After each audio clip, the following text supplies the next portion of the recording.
आणि अतिशय निसर्ग सौंदर्याने नटलेला प्रदेश आहे।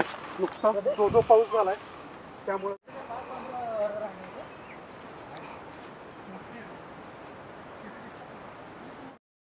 नमस्कार, आपण आत्ता इथे सातारा जिल्ह्यातील सगळ्यात प्रसिद्ध आणि अतिशय युनिक म्हणजे इथं कोणाचं जाणं येणं नसतं अशी पण तितकीच प्रसिद्ध असलेली मोरगळ नावाच्या गुहेकडे आलेलो आहे। ही गुहा साताऱ्यापासून आपण 15 किलोमीटरवर सज्जनगड आहे। तिथनं आपण पुढे ठोसेघरचा घाट पास केला की आपण ज्यावेळेला माथ्यावर येतो त्या माथ्याच्या इथे उजवीकडे बोर्णे नावाचा एक फलक आहे। त्या बोर्णे गावाकडं आपण गेलो असता तिथून परत 10-12 किलोमीटर आतमध्ये आलो की मोरगळ नावाचं एक छोटं इथे गाव आहे।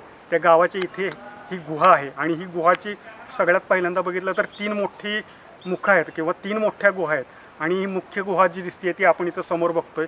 या गुहेमध्ये पांडवांच्या मूर्त्या आहेत। त्याचप्रमाणे या गुहेमध्ये पूर्वी लोक इथं राहायचे मुक्काम करायचे। हे इथेही गुहेत मुक्काम करता येतो, पण जरी मुक्काम करता येत असला तरी आसपास आपण बघतोय पूर्णपणे निबिड जंगल आहे आणि इथे संध्याकाळी किंवा 6 नंतर जंगली श्वापद बाहेर पडतात। अस्वल, गवे, वाघ, तरस, बिबटे इत्यादी सगळे प्राणी इथे येतात। त्याचप्रमाणे मोठ्या प्रमाणावर इथे पक्षी सुद्धा आपल्याला बघायला मिळतात। सज्जनगडच्या पुढे त्यानंतर इथे आपण जिथं ठोसेघर यावेळेला जातो त्याच्या आधी सज्जनगड पास केल्यानंतर ठोसेघर घाट क्रॉस केला की उजव्या साईडला बोर्डे नावाचा फाटा आहे। त्या बोर्णे फाट्यावरनं आपण उजवीकडे वळलो की सरळ पुढे गेल्यानंतर आपण मोरगळकडे आलेलो आहोत। मोरगळ हे सातारा जिल्ह्यातलं किंवा साताऱ्यातली अतिशय दुर्गम गुहा आहे की तिची 3 मुखं आहेत आणि ही गुहा इतकी प्रसिद्ध आहे की त्याच्या एकात एक अशा अनेक गुहा आहेत। आत्ता आपण पावसाळ्यात इथे आलेलो आहे, सप्टेंबरचा महिना आहे। या इथं आपण गुहेमध्ये दिसतोय आपला तिकडं समोर एक ह्या देवळाच्या मागं एक गुहा गेलेली दिसते। असे अनेक एकात आत अशा अनेक गुहा आहेत। आपण जेवढं पुढं जाऊ तेवढं आपल्याला त्या दिसत जातात आणि आत्ता आपण तिकडं समोर एक गुहा बघतोय। ती गुहा जेवढं पुढं आपण जाऊ तेवढी चिंचोळी होत जाते आणि आपल्याला सरपटत जावं लागतं आणि याचा शोध घ्यायचा म्हटला तर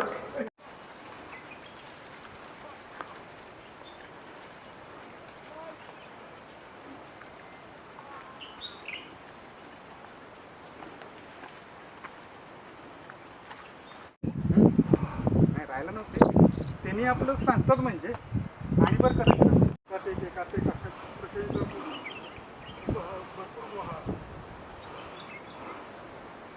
गुहेचं पहिलं टोक जे आहे ते हे मोरगळची ह्या गुहेची ही 3 तोंड आणि त्याचं दुसरं टोक जे आहे म्हणजे त्याचा शेवटचा भाग म्हणजे त्याचं शेपूट हे जे म्हणतात ते महाबळेश्वरला उघडतं। तर ते कसं काय भौगोलिकदृष्ट्या बघायचं झालं तर हा जो सडा पठार आहे तिथून जो सरळ हा पठार वरनं गेला आहे, हे कातळ जो आहे या गुह्यांच्या वरचा तो सरळ गेला आहे तो कास वरनं इकडे आपल्याला वज्राई दिसतो।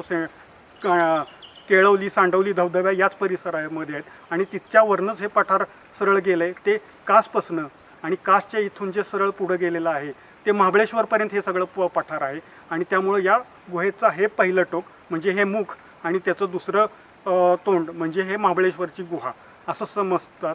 पण ही महाबळेश्वरची गुहा नक्की कुठं निघती आणि ती मोरगळला येऊन कधी मिळती हे कुणीच तपासलेलं नाही आहे। याचं कारण आपण आतनं जर शोध घेतला तर एकात एक अशा भरपूर गुहा आपल्याला लागतात।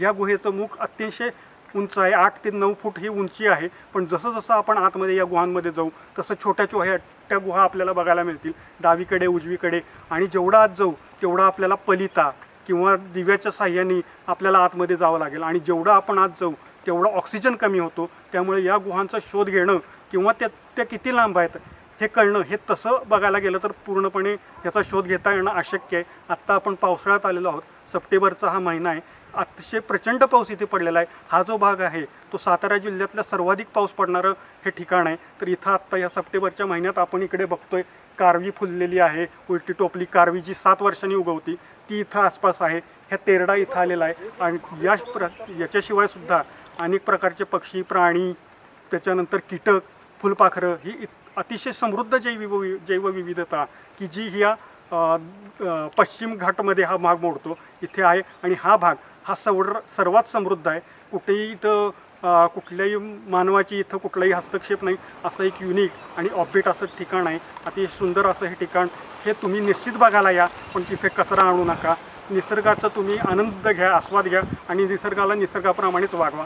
एवढीच इच्छा मी इथं व्यक्त करतो. आणि ही एवढी सुंदर जागा तुम्ही निश्चित बघायला या. तुमच्या माहितीत भर पडेल. तुम्ही आणखीन 10 जणांना सांगा. पण निसर्गाला आपण व्यवस्थित निसर्गाच्या पद्धतीनंच ठेवूया.